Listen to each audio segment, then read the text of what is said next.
नई दिल्ली से। अनुवेश, बताइए क्या है बड़ी खबर आपके पास?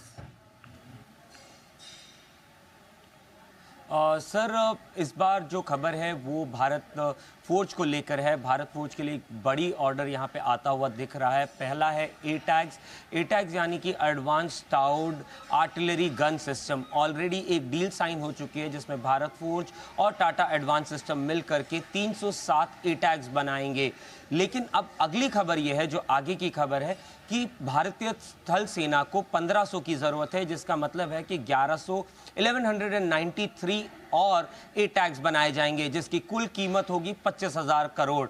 25,000 करोड़ की लागत के साथ ये एटैग्स बनाए जाएंगे। अगर बात की जाए डीआरडीओ के साथ मिल करके, भारत फोर्ज और टाटा एडवांस सिस्टम ने इस सिस्टम को बनाया था, और वहीं पर इसको और भी जो प्राइवेट प्लेयर्स हैं उनको दिया जा सकता है ताकि अर्ली प्रोक्योरमेंट किया जा सके। वहीं पे बात की जाए जो दूसरी गन है वो है gun mounted system, MGS mounted gun system. Sir, ये बेसिकली एक एटैग्स है जो एक सरफेस यानी कि एक प्लेटफॉर्म पे अलग अलग जगह पे मूव कर सके इजीली, उसके लिए बनाया गया है। जिस तरीके से आप टैंक देखते हैं, बेसिकली इसका बेस एक टैंक का है और ऊपर इसके एक बड़ी गन लगी हुई है। ये दोनों गन्स जो है वो 155 mm और 52 कैलिबर की है। जो माउंटेड गन सिस्टम है उसको भारत फोर्ज और BEML मिलके बनाएंगे। भारत फोर्ज उसका गन सिस्टम बनाएगा, वहीं पे उसका जो प्लेटफॉर्म है जिस पे इसको इक्विप किया गया है वो BEML बनाएगा। इसकी टोटल कुल कीमत की बात करें तो 4,500 करोड़ की लागत के साथ 300 ऐसे माउंटेड गन सिस्टम भी बनाए जाएंगे। यानी कि भारत फोर्ज दोनों डील में यहाँ पे शामिल होता हुआ दिख रहा है, और कहीं ना कहीं क्योंकि DRDO के साथ मिलकर डेवलप किया था तो हमेशा ये फर्स्ट इन प्रायोरिटी रहेगा। तो ये है आपके लिए पूरा का पूरा एक्शन इस वक्त भारत फोर्ज पर।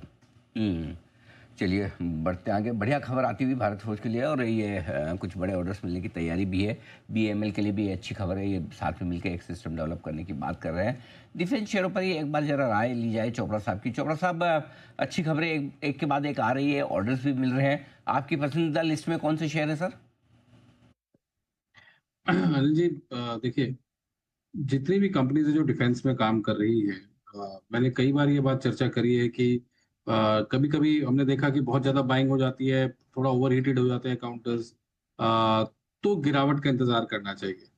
अभी मैं भारत फोर्ज की जो बात सुन रहा था, तो भारत फोर्ज के पास भी काफी सारे ऑर्डर बुक है जो कि इनको एग्जीक्यूट करनी है।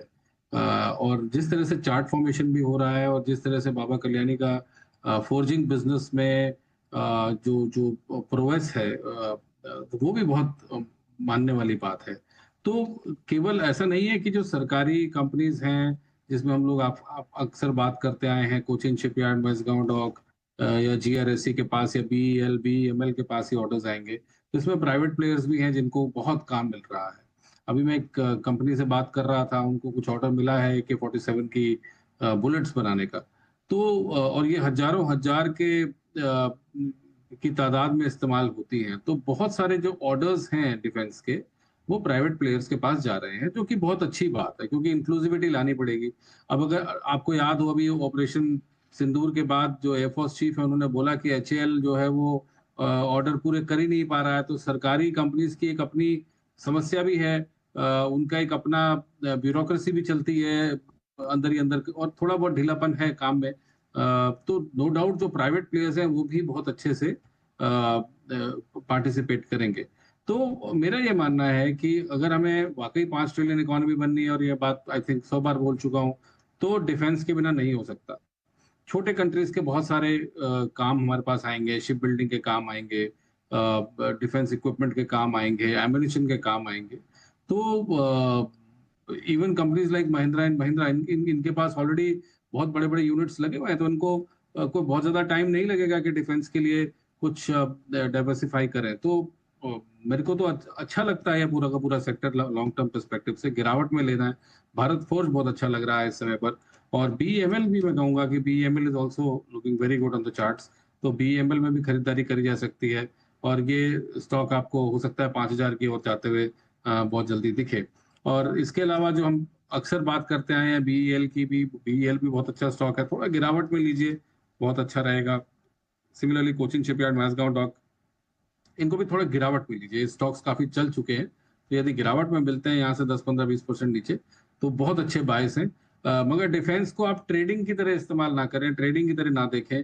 आप एक लॉन्ग टर्म पर्सपेक्टिव से यदि डिफेंस कंपनीज लेते हैं, तो मेरा मानना है कि अगले 5 सालों में इनमें से बहुत सारे मल्टीबैगर्स निकलेंगे। ओके, तो इन्वेस्टमेंट के लिहाज से देखें, ट्रेडिंग के लिहाज से नहीं। निवेश करें 3 से 5 साल के लिए, एक बनाए अच्छा पोर्टफोलियो डिफेंस शेयरों का। ये राय आपके लिए चोपड़ा साहब की तरफ से बार बार लगातार आती हुई, बार बार लगातार बिगुल की फरमाइश करते हुए बंसल जी बेमिसाल